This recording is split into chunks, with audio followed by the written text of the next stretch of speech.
Hey guys, Furum here, and today I am going to be testing my multiplayer-tuned Aventador SV in multiplayer. Now, I said in a previous video that I would most likely not do a multiplayer video of this until the Munich update came out for Windows, but apparently it is being delayed quite a while, so I decided to go ahead and make one. My tuning is 0504, and my Pro kits are 5151, with an Elite tuning of 0801. This gives me a rank of 1670. So now for our first race, which is on Crystal Lake against some MP431s and another Aventador SV. Yes, I'm not the only one who has multiplayer tuned this car. While it technically is better in multiplayer at Max Pro, it can still do decently here, as you will see in this video. If you would like to see the race in which I won this car in the Enduro Double Down, check out the video I made a few days ago. So I have passed that other Aventador already, and the only car still ahead of me is an MP431.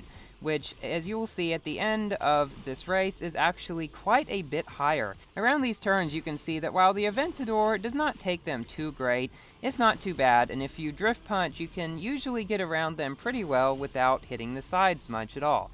So I'm slowly catching up to this MP431 up here, and here I always like to flat spin because if you don't, you have a high chance of hitting the roof if you're in a fast car, and you could wreck because of that, and usually flat spinning is better. I'm not sure what happened to that MP431 right then, but we are now in first place, and the finish line is just around the corner, and there we go. So you will see that all of the cars in this race were well above 1700.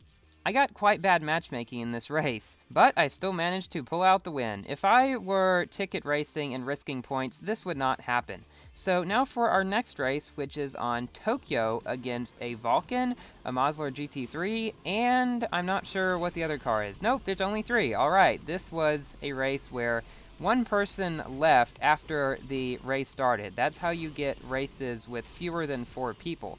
And somehow I've already managed to pass them all. Even though this car starts up fairly slowly, I mean, I haven't put any acceleration upgrades on it because I wanted it to be better for multiplayer. Usually when multiplayer tuning cars, you don't want to put acceleration upgrades on it unless your speed is already crazy high. Like, for example, my Vulcan has a lot of acceleration upgrades because my speed is already high enough and I feel the acceleration will help me more than getting a little bit more speed. Speaking of my Vulcan, I upgraded it to 1669 rank, which is one rank below this car, and 1670 is pretty much the maximum rank you want to go to without worrying about facing Max Pro Vulcans and stuff like that. So I will hopefully, when the multiplayer season finally comes out, be making a video about my Vulcan at a slightly higher rank, and you can see how it performs. This car's nitro efficiency is one of the best in S-Class. I was able to get through that notoriously long section with no nitro bottles without running out of nitro, and without extra tanks as well. So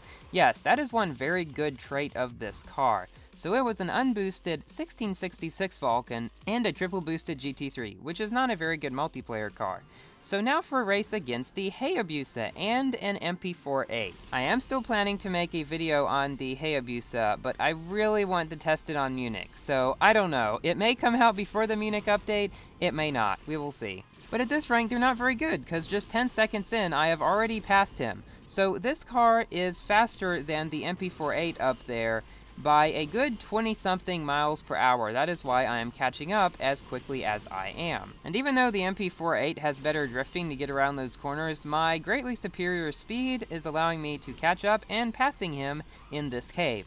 Now, the way I'm going here is, I believe, the fastest way through the cave. However, it may not be the safest, so in ticket races and multiplayer, I don't usually go that way, unless there's someone hot on my tail, in which case, it's worth the risk. So this car can reach a speed of 301 to 302 miles per hour at this rank, which only a handful of other cars can actually do. The only 3 cars that you'll usually see that can go faster than this at this rank are the Hommage, Vulcan, and Camaro. You're faster than pretty much everyone else, including MP425s, MP48s, and, well, everything else, like I said. So we've finished, and now let's see what those cars were. There was a lower MP48 that was triple boosted, and a 1669 Hayabusa. it is not a very good bike at this rank. Mine is at 1571 rank, and it can reach 300 miles per hour with supercharge, so I'm looking forward to testing that.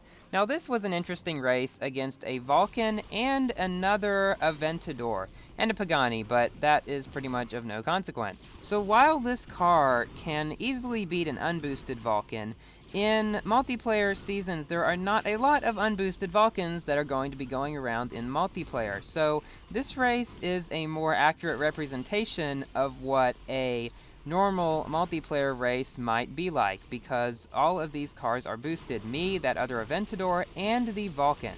So the Vulcan is getting quite far ahead. The Vulcan at this rank is about 5 miles per hour faster than this car. But as you can see, he's not actually getting all that far ahead. If you get a race where the Vulcan makes one mistake, you've pretty much got him. Other than that, though, you're not going to be able to beat them very often. As I've said before in some of my other videos, I highly dislike French Guiana in multiplayer, because these crawlers are so random and unpredictable that they can really mess up a good race. But thankfully, in this race, they weren't too bad. I figured out in French Guiana and multiplayer, it is better to stay on one road and continuously go around instead of continuously trying to jump as that guy is doing. And you see, because of me doing that, I have managed to pass him now. And he is actually a higher ranked one, as you will see at the end of the race. So even though this car is not as fast nor as nimble as the Vulcan, I still do quite enjoy driving it at this rank. I don't know why, it's just quite fun. As of me saying this, my Aventador is now maxed with 5353 in Pro Kits, so I will likely make another video about it at Max Pro, where it is exactly the same speed as the Vulcan, give or take a few 0.1s of a mile per hour. So we are coming up to the end of this race. That other Aventador is quite far behind, but that Vulcan is quite far ahead. So this is what will usually happen if you find a Vulcan in multiplayer and he's an extremely good driver and does not make any mistakes.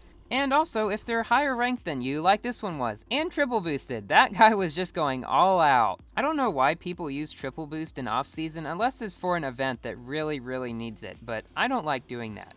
Now for another race against a Vulcan, which is on, yes, Patagonia again. You will see a lot of Patagonia in this video, just because it has ended up being a very popular track now that people have learned it. And I do believe it is probably one of my favorite tracks in the game to play on. It's just, it has so many various different kinds of sections in it that different cars can excel on, so it's just a very well-balanced track in my opinion. Unfortunately, you cannot make this car purple. You can make it a kind of dark maroon color, which is kind of close, but not close enough in my opinion. Also, thank you guys so much. We have reached 3,000 subscribers. Your support has been amazing, and I will continue to make videos for you guys as long as I possibly can. Thank you all once again. So, not much happened in this race in the first lap, but getting toward the second lap, some weird things start to happen, as you will see. I go left here, not right, as I believe I've said before, because there is a high chance of wrecking if you go right, then go down onto this section. Now for the first weird thing that happened on the second lap. There was this car just kind of sitting by the side of the road back there. I don't know if you saw him on the map, but he was just sitting there, and I'm not sure why. And then, second weird occurrence, there's this car that kept randomly falling off here, and then I did too because of bad drifting. So, that has been 2 weird occurrences on this lap. Now, coming up, there is another weird occurrence. I don't know why this happened, but ever since the bike update, I believe, there has been a bit of an increase in random, bouncing off the track. And this is an example one. So I land, and then just kind of randomly spring off the track. That could be deadly in multiplayer, because I slow down to around 190 miles per hour. So, yes, I thought it was only F1 cars that stuff like that happened to, but apparently not. It can happen to any car. So we are coming up to the end of the race, and this other car pulls out behind me, that yellow one back there. So we beat a Vulcan, but he was lower and unboosted, and a triple boosted W12, which is another example of a terrible multiplayer car. So now for the next race, which is on in Panama Showdown against a Camaro. So even though this car's acceleration is slow, it is a lot faster than the Camaro's. Now I do have to say, this car is probably one of the best looking cars in the game in my opinion, and probably in a lot of people's opinion. It is the best Lamborghini in the game as well. So yes, I was quite happy to be able to win it after barely losing it the first time in the Enduro Double Down. So yes, also the Enduro Double Down for this was kind of weird in that they didn't give you blueprints for the car, they just gave you the car at the end, which means that there is hope for more blueprint car events to come back. So, hooray! The other Enduro Double Down that I really want to come back is the Corvette Grand Sport, which hasn't actually been turned into blueprints yet, so there's an extremely good chance that that one will come back. Maybe in the next update, but I really want to win it and test it. So as another triple boosted vehicle in off-season. I just keep seeing these, and I don't understand it. So now for our final race, which is, again, on Patagonia, against another Vulcan, as you can see back there. So I don't start up nearly as fast as the Falcon or the Vulcan, or even that car to the left, which was either a P1 or a 570S or something like that. So because I was running out of nitro, I decided to take this route to the left. I do not believe it is quite as fast as going to the right, but if you're running out of nitro before you get to the first flat spin on the right, it may be better to go this way so you don't get knocked down. As you can see, it's not all that much slower because I did manage to pass that Vulcan and the other car back there as well. So my general consensus on this car, it is a very good multiplayer car. It is decent at this rank, but I believe it may be just slightly better at Max Pro because then its speed is on par with the Vulcans. So if you did not manage to get this car in the Enduro Double Down, maybe you can still get it through blueprints, not likely, but maybe you'll manage to get enough for it. It is worth it though, however you manage to get it. Unfortunately, some of the upgrades are becoming token upgrades for this car and a few other cars in the Munich update, so that is why I decided to max the car before the update, but after I recorded these clips, of course. Thank you all so much for watching, and thank you again for the continued support on the videos and for 3,000 subscribers. Please subscribe and give the video a thumbs up if you enjoyed it, and I will see you later. Goodbye.